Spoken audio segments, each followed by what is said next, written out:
बोलती पुस्तके. ज्यांना वाचनाचा नाद त्यांना बोलती पुस्तके घाली साद.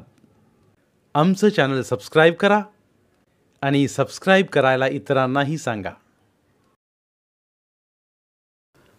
नमस्कार श्रोते मित्र हो, बोलती पुस्तके सादर करीत आहे लेखिका नीता क्षीरसागर लिखित कथा माय. छोट्याशा गावातून लग्न होऊन शहरात आलेली एक माय. नवऱ्याच्या रोजंदारीत कसाबसा आपला संसार दोघं रेटत होते. रोजच्या मिळकतीमध्ये जे काही पदरी पडे ते घेऊन ते घरी यायचे.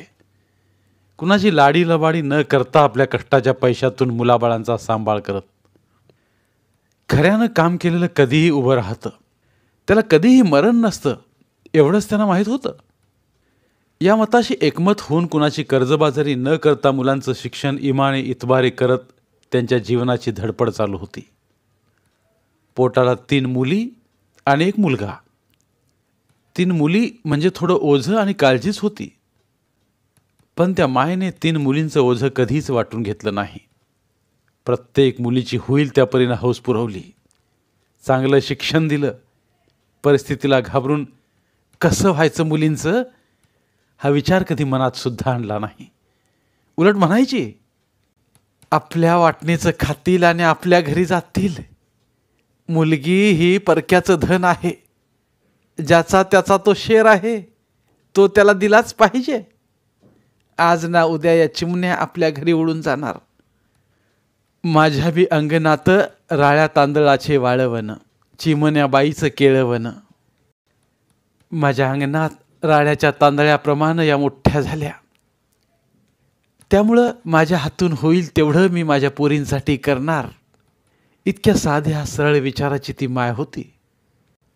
येईल त्या प्रसंगाला ती धैर्याने सामोरं जात असे. त्याची झळ ती कुणाला पोचू देत नसे. घरची गरिबी असली तरी समाधानाने राहायला तिने मुलांना शिकवलं. घरी खायला नसली तरी चुरमुरे फुटाणे खाऊन ती पोट भरी. पण कुणाकडे हात पसरणार नाही. एकदा तर तिने साडीवाल्याकडून स्वतःसाठी साडी विकत घेतली. त्याचवेळी तिच्या लेकराची 10वीची बोर्डाची फी भरायची होती. पण ती भरण्यासाठी तेवढे पैसे तिच्याकडे जमा नव्हते. मग तिने घेतलेली नवीन साडी शेजारणीला विकत दिली व त्या पैशात त्याची फी भरली. साडी आजची उद्या मी विकत घेईन, पण माझ्या लेकराचं शिक्षण महत्त्वाचं आहे असं तिनं स्वतःला समजूत घातली. अडाणी अशिक्षित माय, पण तिला आपल्या मुलांच्या शिक्षणावर मोठा गर्व होता. त्यांच्या शिक्षणासाठी तिने कशाची कमी केली नाही. मुलांच्या पुढील भविष्याची तिला फार काळजी असे. त्यांनी परीक्षेत घवघवीत यश मिळवलं की तोंड भरून सर्वांसमोर त्याचं कौतुक करी. त्यासाठी ती भरपूर कष्ट करायला नेहमी तयार असे. सकाळी लवकर उठून स्वतःची कामं स्वतःच करी. कोणाकडून कधीही कसलीही अपेक्षा करायची नाही ती. उलट दुसऱ्याबद्दल सहानुभूती व सहकार्याची भावना तिच्यामध्ये खूप होती. गणपतीच्या वेळेस लागणाऱ्या खिरीचे खपली गहू आपल्या हाताने वऱ्हाणावर सडायची. गल्लीतल्या इतर आयाबायांनाही ठेवून जावा, मी सडून ठेवतो हे वाक्य सर्वांना ऐकवायची. जात्यावर ओवी म्हणत, पहिली माझी ओवी ग, नवसाच्या गणपतीला दह्या दुधाने त्याला मी आरंभी धुतीला. सुरात जात्यावर दळणदळी. इतकंच काय तर लग्नाच्या वेळी जातीपूजनाच्या वेळी ओवी म्हणायला तिला बोलावलं जायचं. आजकाल लग्नात गाणी म्हटली जातात, पण त्यावेळी जात्यावर ओवी म्हणणाऱ्या बाईला जास्त मान दिला जात असे. माय जात्यावर तिखट सांडग्याची डाळ भरायची. माडगं करण्यासाठी लाल हुलगे दळायची. डांगरासाठी अख्खे उडीद भरडायची. तिला गिरणीतून दळलेलं आवडायचं नाही. आपल्याला येतं ते दुसऱ्याला शिकवावं, दुसऱ्याच्या कामाला यावं ह्या मताची ती होती. ती अडाणी होती, पण जमा खर्चाच्या हिशोबात पक्की होती. मातीच्या घराला शेणा मातीने लिंपून सारवून त्याला छान घरपण आणलं होतं तिने. चुलीला रोज सारवून हळदी कुंकू लावून तिची पूजा करायची. घरची लक्ष्मी खरी ती आहे. तिचे हे संस्कार लेकरावर आपोआप होत होते. गल्लीमध्ये पै पाहुण्यांच्यात कुणी आजारी असले की त्याला अमृत फळ करून बघायला जाई. तिच्या अमृत फळांमध्ये एक प्रकारचा मायेचा स्पर्श होता. बनवलेली अमृत फळं अमृतासारखी बनायची.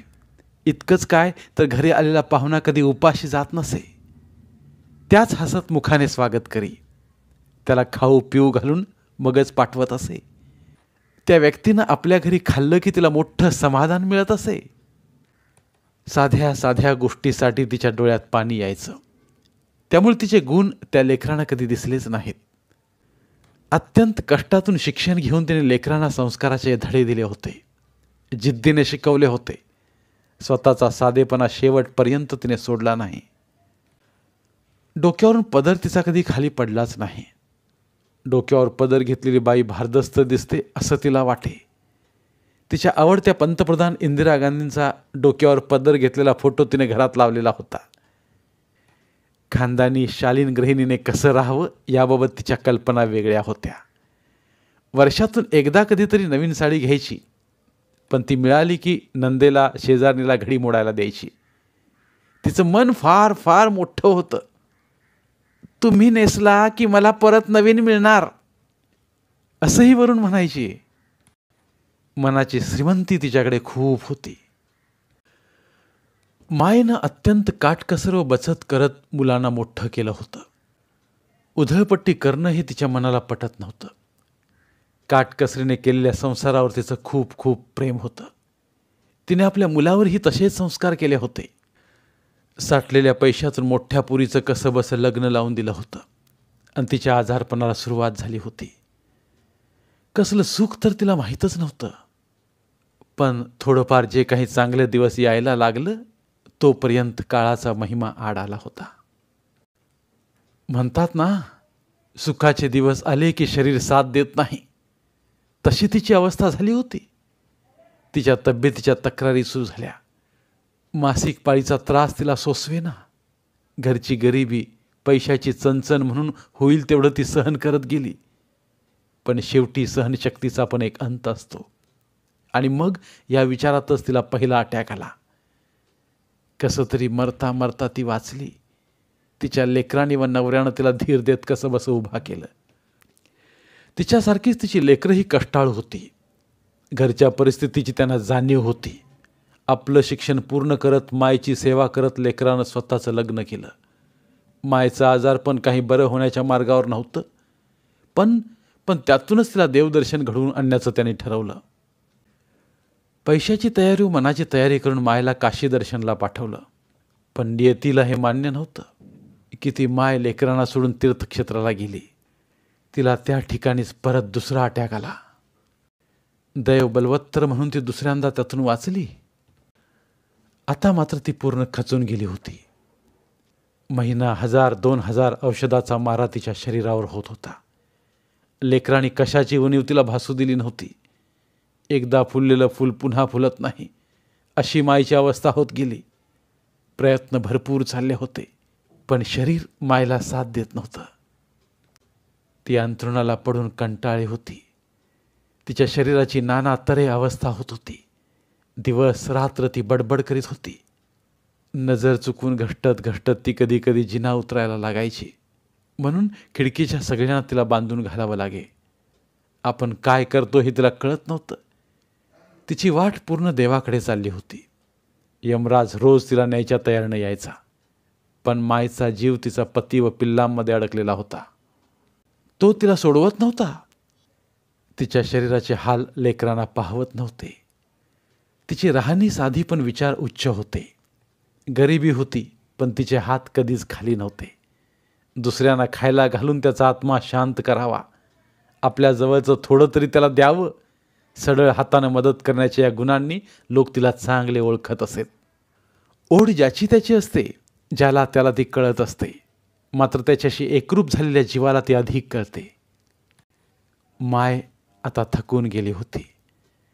तिच्या शरीराने आता तिची साथ सोडण्यास सुरुवात केली होती. लेकरांना आई अजून पाहिजे होती. त्याने अजून तरी हार मानली नव्हती. तिच्या सेवेत त्यांनी कशाचीही कमी केली नव्हती. जणू तिच्या सेवेचा ध्यास वडिलांना लागला होता. तिची सेवा केल्याने ती आणखीन 4 दिवस तरी बरी होईल असं त्यांना वाटे. यमाचं बोलावणं शेवटी तिला मान्य करावं लागलं. चौथा अटॅक आला आणि तिने आपला मार्ग धरला. ज्याच्याबरोबर तिने संसार केला, सारं आयुष्य वेचलं, ज्याच्या नावाने कुंकू लिहिली, मणी मंगळसूत्र गळ्यामध्ये घातलं, तेच तिला नकोसं झालं. आपल्या अंगा खांद्यावर मांडीवर खेळणाऱ्या लेकरांना ओळखेनाशी झाली. आपल्या मुलाबाळांची नवऱ्याची ओढ कुणाला नसते, पण ती ओढ आज तिची दिसत नव्हती. तिचं विस्मरण होत आलं होतं. तिची स्वप्ने, इच्छा, आकांक्षा सर्व शांत शांत झाल्या होत्या. मनाने केव्हाच त्या सर्वांचा स्वीकार केला होता. नवऱ्याला व मुलांना तिची ही अवस्था बघवत नव्हती. शेवटी जड अंतकरणाने ती तिला काशीचे पाणी थेंबा थेंबाने पाजू लागले. तिचा श्वास हळूहळू मंद होत गेला. घशाची घरघर चालूच होती. डोळे आकाशाला लागले होते. आपल्या लेकरांपासून, नवऱ्यापासून ती दूर जायच्या मार्गाला लागली होती. सर्वांच्या सेवेला ती फार दमून गेली होती. क्षीण झालेल्या शरीराकडे पाहून साऱ्यांचा कंठ दाटून येत होता. जीर्ण झालेल्या शरीराला मंगळसूत्राचाही स्पर्श नकोसा झाला होता. हिरव्या गार बांगड्यांच्या आवाजाला ती घाबरू लागली होती. पायाच्या बोटांमधले जोडव्याचे बंधन सैल झालं होतं. जणू सारा शृंगार तिच्यासाठी खेळ बनला होता. सौभाग्याच्या शृंगारातले शरीर सुरकुत्यांच्या जाळ्याने खूपच दाट झाले होते. तिची सावली बनून सेवा करणारी नात आज तिची आई झाली होती. कधी काळी ती तिची मैत्रीण बनली, मग कधी तिची ती बहीण झाली, तर शेवटी ती तिची लेकसुद्धा झाली. जुन्या आठवणीत घायाळ होऊन कधी कधी एकांतातल्या जोडीदाराचा राम राम नामाचा जप ती करू लागली. तिच्या देहाची त्वचा आता सैल झाली होती. तिच्या आवाजाचा ध्वनी थांबला होता. दृष्टी बऱ्यापैकी धुसर झाली होती. संसाराच्या वाटेवर सुखदुःखात तिने खूप कष्टाने घालवलेल्या दिवसाच्या आठवणींना जोडीदारावर सोपवून ती परतीच्या प्रवासाला लागली होती. अखेर आज तिची दर्दभरी कहाणी देवाने सुद्धा ऐकली. तिच्या आयुष्याची दोरी आपल्या हातात घट्ट पकडून तो आता कुठेतरी थांबायच्या तऱ्हेत होता. कुणाची ओढ कशात असते तर कुणाची आणखी कशात, पण नेमकं कुणी काहीच सांगू शकत नाही की अमुक एका व्यक्तीची जगण्याची ओढ एखाद्या फलाण्या गोष्टीतच आहे. तिच्या जगण्याची ओढ संपली होती. खंगत चाललेल्या देहाला मुक्ती मिळण्याची वेळ आली होती. इथून पुढे तिच्या शरीरावर औषधाचा मारा होणार नव्हता. तिच्या गलितगात्र शरीराचा छळ शेवटी थांबला. आज तिच्या देहाला आम्हा साऱ्यांपासून मुक्ती मिळाली. ज्या हाताने तिची मनोभावे सेवा केली त्याच मुलांच्या हातात तिने आपला प्राण सोडला. परमेश्वराला प्रत्येक घरात पोहोचता येत नाही, म्हणूनच त्याने प्रत्येक घराघरात अशी माय पाठवली असं म्हटलं जातं, आणि ते खरोखरच आहे. आज पहिल्या स्मृतिदिनानिमित्त आम्ही तिघी बहिणी, भाऊ, वहिनी, वडील आणि तिची सगळी नातवंड, जावई सगळेजण आईच्या फोटोसमोर उभे होतो. प्रत्येकाला गहिवरून आलं होतं. कोणी कुणाशी बोलत नव्हतं. तिच्या आवडीच्या सोनचाफ्याची ताजी फुलं बाबांनी काढून आणली होती. ती आम्ही फोटोला वाहिली. अश्रूने भिजलेला तो चाफा पाहत आई तशीच मंद हसताना दिसली. धन्यवाद. पुन्हा भेटूया एका नवीन कथेसोबत. मराठीतील प्रतिभावंत लेखकांचं साहित्य, कथा, कादंबऱ्या ऐकण्यासाठी आमचं बोलती पुस्तके हे चॅनल सबस्क्राईब करा. आणि मराठी साहित्याचा प्रसार करण्यासाठी प्रत्येक मराठी माणसाला सबस्क्राईब करण्यासाठी आवाहन करा. आणि बोलती पुस्तके या साहित्य चळवळीत सहभागी व्हा. आपले पुन्हा एकदा धन्यवाद.